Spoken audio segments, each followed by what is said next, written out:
మేమైతే పండుగలు వస్తున్నాయి కదా, సో అందుకే షాపింగ్కి వచ్చినాం మా ఫ్యామిలీ మొత్తం.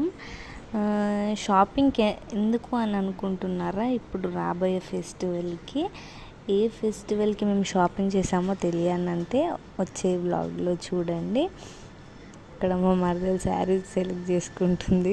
ఇంకా పిల్లలంటే తెలిసిందే కదా అండి, పిల్లలు అల్లరి చేయకపోతే ఎలా ఉంటుంది. ఇదేదో కొత్తగా ఉంది, ఛాయ్ మిషన్ అంట. సో మేము కూడా ఛాయ్ ఆర్డర్ చేసుకున్నాం. వాళ్ళు శారీ బిజీలో ఉంటే మేము మాత్రం ఫొటోస్ దిగి బిజీలో ఉన్నాం. ఫైనల్గా షాపింగ్ అయితే అయిపోయింది. మా షాపింగ్ అయిపోయే వరకు చీకటి కూడా అయిపోయింది. అమ్మా, పిల్లలతో షాపింగ్ అంటే మామూలుగా ఉండదండి. చీరలేమో కానీ వాళ్ళని చూసుకునే వరకే టైం అయిపోద్ది. సో ఇంతగానం షాపింగ్ చేసినాక ఆకలేదా, సో గప్చుప్ తినడానికి వచ్చాం. మీలో కూడా ఇట్లా ఫోన్ పిచ్చోళ్ళు ఉన్నారా? ఫైనల్గా అయితే గప్చుప్ తిని ఇంటికి బయలుదేరాం. మీలో కూడా ఇలా సమోసా తినే వాళ్ళు ఉంటే కామెంట్ చేయండి. బాయ్.